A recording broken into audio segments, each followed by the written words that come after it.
the Marcoses are kami mismo, that if your political color, let's say, or your political your place in the political topography of the Philippines um, was partially defined by your stand on the Marcoses. Hence, when I say it's a political issue, that's no longer the case now. We simply aren't a political issue this time. Where those issues have really been put to rest. Because I think it's very clear that the voters now have a basis for comparison. Those who were criticizing us before were promising the earth, the moon, and the stars. They have since been in office, and people are able now to make a comparison as to who did a better job in administering government, in providing services in public service. So that is a big difference between then and now. And although the forces that are still around are equally shameful and equally shameless as those in 1995, they are no longer directed only against the Marcoses, whereas in 95 that was still partially the case. That's the difference I see. So, is it an easier campaign? No, because a well-run campaign, and a good campaign is never easy. It's always quite difficult. We always have to find ways to get your message across. It is always can be confusing and distracting, so you always have to find ways to focus on what it is you have to say.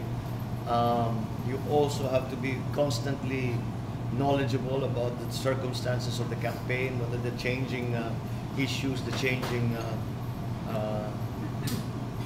debate. So that kind of thing never really changes. But again, vis-a-vis specific to the Marcoses, I think the change is that we are not an issue, and although there are still forces working against us directly, specifically against me, in particular, it is not as a Marcos issue. It is not the general public thinking that way. It is not the general power structure thinking that way, whereas it was before. Yeah.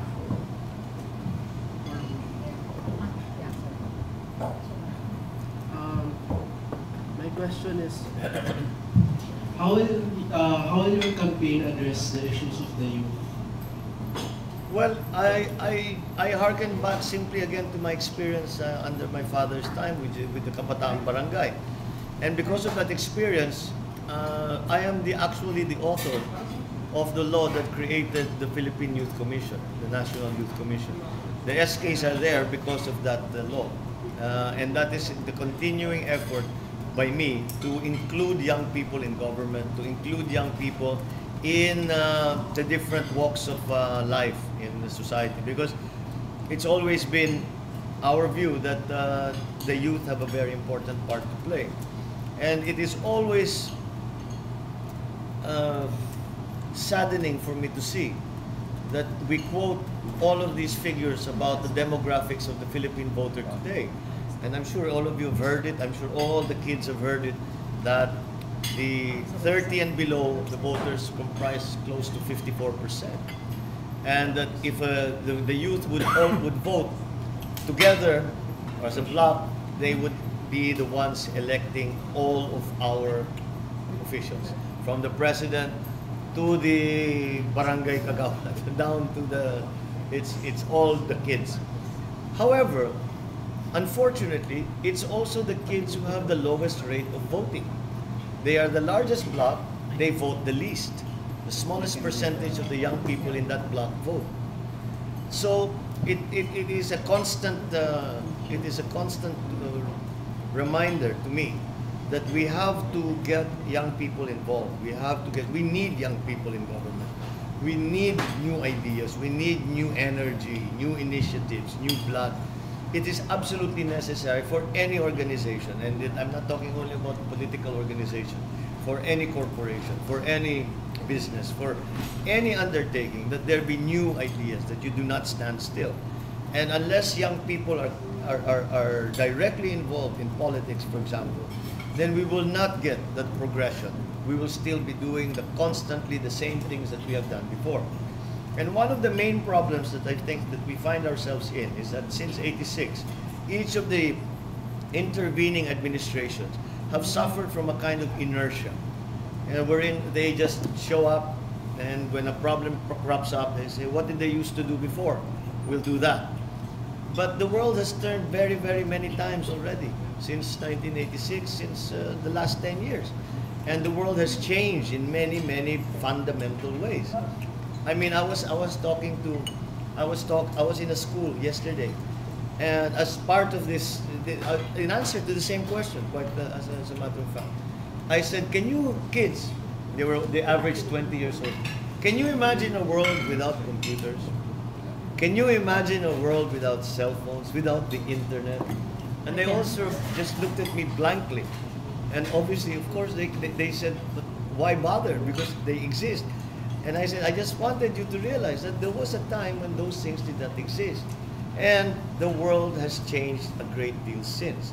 But if you look back, and let use again that same example, no digital, no cyberspace, no internet, no laptop computers.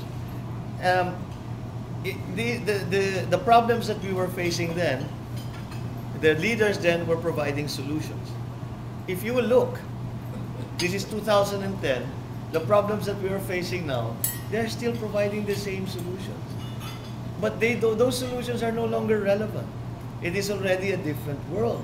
And there are solutions available now to us that we didn't have before. There are technologies that are available to us. We can do things now that we couldn't do before. There are new techniques that even the concept of what is acceptable in government has changed. So it is necessary, it is imperative, it is the lifeline of any organization, and especially for something as important as a political organization. It is absolutely imperative that you are aware of the time around you. I mean, the different trends, the different changes. I mean, it doesn't mean that you just be trendy and that you follow every fashionable thing that comes up, but to realize, to know that the general direction that the world is going, and to see that how that affects the circumstances here in the Philippines, and how it affects the options that are available to an administrator, a leader, a president, to apply to the problems that are being faced. And the young people will provide that impetus. It is really from young people. And young people will come, we will debate ad nauseum about who is better. Kami mga matatanda, marunong na kami dyan kasi itinaanan. The young people will say, that's all, right? We have to do it a new way. But we must have that debate. Whether or not whoever wins the debate, we must have the debate. And if young people are not part of politics, if young people are not part of society, if young people are not part of the debate, then we will revert back to what we used to do all the time. And we will come up with the same answers, and we will find ourselves in the same position that we are now in. Because if we apply the same solutions to the old problems, those solutions brought us here. Obviously, they don't work, because look at us now. So we have to find a better way of doing things. And I think young people have an enormous part to play in finding those important things. You know about things that we don't know about, because our attention is elsewhere. So that is why, that is my view on what youth should be, the young people should be. I think even that siguro we should define it even more strictly. 30 is not youth pa ba yan?